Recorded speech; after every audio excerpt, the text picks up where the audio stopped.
galing. Good morning po sa inyong lahat mga kababayan. JDB uli ang inyong abang lingkod. Ngayon, ito po yung isang lumabas naman na balita. May bagong warrant. Alam niyo yung ibig sabihin ng alias warrant of arrest? No? Yun ang merong alias warrant.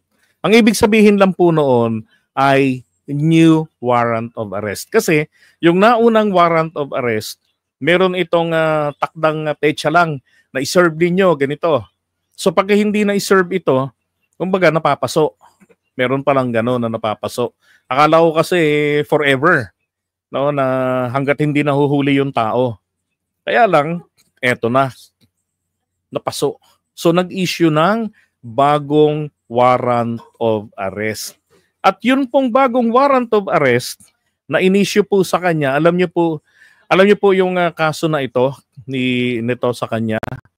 Alam niya, sabi rito, the court directed law enforcement to apprehend, hulihin daw po si Las Cañas.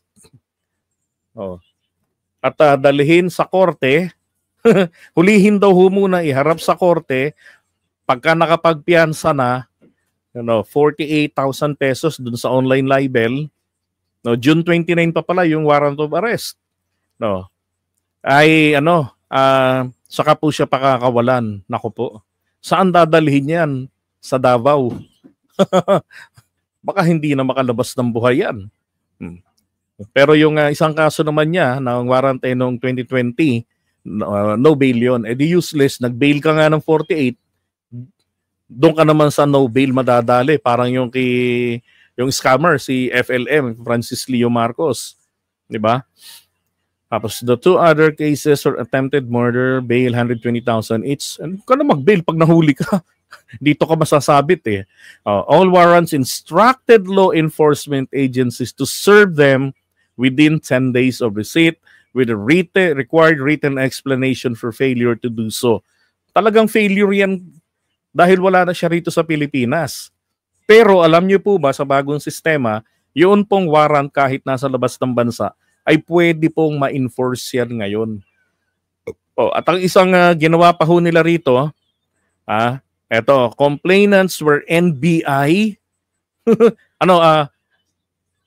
NBI po, Davao NBI, tapos Davao PNP ng Davao PNP, tapos immigration. Yan po yung mga complainants.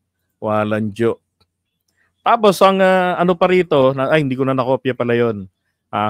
Etong ginawa pa nila doon po sa kanyang paglabas ng bagong warrant niya ay pinahuhuli po siya sa Interpol.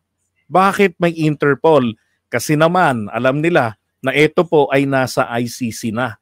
'Di ba? Nauna pa ito doon sa ito yung naunang umalis. Etong si Las Cañas. Ngayon, akala po yata ng mga taong porket may warrant of arrest ay masisira nila yung kanyang credibility sa pagharap doon sa sa witness stand doon sa ICC. Diba? And then much better for them, worse for the victims kapag nahuli o hinuli ng Interpol, the Netherlands, tapos ibalik rito sa Pilipinas. Pero alam niyo ho, hindi po mapapakialaman. Mayroong autonomy ang ICC doon po sa the Netherlands. Meron silang sariling mga patakaran nila. Thank you Imelda Castro. Si Mato Bato yung huling pumunta doon. 'Di ba? Oh my God, your birds tinay. Apple, say bye-bye. They love me. Yeah, they love you now. Because, put him back to the cage. Yeah.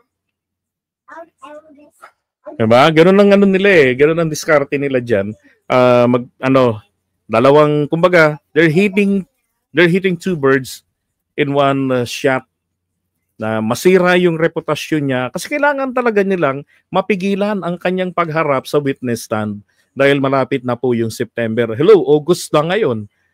September, anong petsa yun? Yung petsa ng confirmation of charges ni Duterte sa ICC. Isa po yan si Las Cañas sa pangunahing testigo. At isa pa, ba't ko sinabing isa sa mga pangunahing testigo ito? Alam niyo si tawag dyan, Duterte ay nasampahan ng kaso sa ICC noon pong 2017 pa lamang. Kumbaga fresh pa, wala pang ganong 6,000 pa lang mahigit. No? Ang mga natitegi o sabihin natin 10,000 pa lang yung reported na natitegi sa war on drugs. Ang pinakamarami sa kanya na dahilan ng kaso niya ay yun pong matagal nang iniimbestigahan ni Leila de Lima. Hindi pa presidente si Duterte, yung inimbestigahan na EJK cases niya doon sa Davao City, na kung saan sinasabi nga niya na sila yung papatay niya sana sa kanya, 'di ba? Kaya lang sniperin nila, may puno naman. Baka mamaya lumihis yung bala. Tinay. Kaya hindi nila natuloy. Yan. September 23. Thank you, Kuya Jun TV. Diba? Malapit na. Kaya pinipigilan nila yan. Dahil ito yung importante. Alam niyo naman po ang ICC, kapag nawalan, di ba? May mga kaso na po silang ganyan. Kapag hindi na nakapag-testify yung mga witnesses, ang ending po nito, mismo yung prosecutor, pinapa-atras niya na yung demanda. Kasi there's no use. 'Di ba? Wala ka ng mga testigo. So yan po, iniisa-isa nila ngayon. Pero nako, malabo ako na nagsasabi, malabo po na mahuli ito ng Interpol. Kahit mag-request pa sa ICC ang gobyerno ng the Netherlands, but I 500% doubt na gagawin ito ng gobyerno ng the Netherlands na i-request doon sa ICC na ibigay si Las Cañas sa Interpol. Diba? Unang-una, hindi naman makakapasok ng the Netherlands yan nang wala rin silang pagpayag. Hindi rin po magkakaroon ng pwesto doon ang ICC nang wala rin pong suporta na galing rin po doon sa the Netherlands. At hindi naman po dahil lamang sa isang Rodrigo Roa Duterte, lahat ng yan, 'di ba? Yung magandang reputasyon nila dahil diyan, sisirain nila. Wala, suntok sa buwan yung warrant of arrest na ibinigay nila.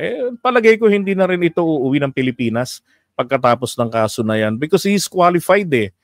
'Di ba? He is qualified para po sa asylum kaysa kay Harry Roque. Dahil ito hindi lamang po siya nanganganib sa prosecution, pero may prosecution ang nakaamba sa kanya, may mga kaso na. Ang isa rito nanganganib ang buhay niya. 'Di ba? Mirna De Leon. Kaya ito mas qualified pa kaysa kay Akla. 'Di ba? Kaya nako, nganga na lang yung mga dagahabol sa kanya. Sabi ito, RTC, Branston and Davao, alias warrant against kay Las Cañas who claims to have been a member of the Davao Death Squad. Diba? Ito kasi importante. Alam niyo naman po ang ICC, di ba sabi 43 lang yung ebidensya na kinagulat ni Sarah. Akala ko ba 30,000? Akala ko ba 6,000, 7,000? Nasaan yun? Bakit ganyan lang kakonti? Dapat 3,000 rin yung kanilang testigo. Hindi po individual cases ang nililitis ng ICC. Ang tinitignan po nila, madagdag ko lang, is the pattern. 'Di ba? Kung systematic yung pattern, merong talagang pinagpaplanuhan, may sistema, may mga kasabwat para ma-execute itong kanilang plano na pagpatay sa mga tao. Yun, kapag na-establish yan, base doon sa mga testimonya ng mga kaanak ng biktima at ng biktimang nakasurvive, mapakita ngayon yung pattern, yun ang dinadali ngayon doon. Ulitin ko, hindi po individual na, bakit itong iba, yung libo-libo, hindi iniharap? Diba? Hindi po ganun yun. Yun, sabi ni attorney, definitely nasa witness protection program na din si Las Cañas. Kaya may immunity na rin yan sa Interpol. Yung Harry Roque nyo, yun ang wala. Yun ang wala. Nakaapila lang nga daw ngayon yun sa kanyang sa kanyang asylum request. 'Di ba? Kaya nakakapanatili ng malaya ron. Eh pagkatapos noon, patay na. 'Di ba? Kailangan niya nang mag-renew para makapanatili doon sa Europa, doon sa the Netherlands o doon sa Germany. Tapos magtago dahil oras na mahagilap siya ng Interpol, tapos alam nyo, 24/7 may nakasubaybay na dyan. Baka nasa hanay ng mga DDS. 'Di ba? Nakasubaybay na ang PNP Interpol natin. Oh, and oras na tuluyan ng hindi na ma-deny yung application ni Harry Roque, yung kanyang apila, yari na yan. Pwede nang damputin po yan paglabas nung dokumento ng denial. 'Di ba? Pero ito qualified ito. Oh, ganun din si Mato Bato. Okay, so iwan na po natin ito. Again, malaking pagkakamali po kung iniisip nila na dahil ito ay may warrant of arrest, ito ay mahihina ang kanyang credibility, much more hindi na ito patatayuin doon sa witness stand. Nako, hindi po. Qualified po sila. Okay? Warrant of arrest lang yan. Hindi po yan hindi po yan sapat maging dahilan para mabar sila na maglabas ng kanilang testimonya. Bagkus yun nga magpapatibay palalo 'di ba, ng kanilang credibility na merong prosecution na ginagawa sa kanila. Na pinipigilan sila na magsalita. Okay.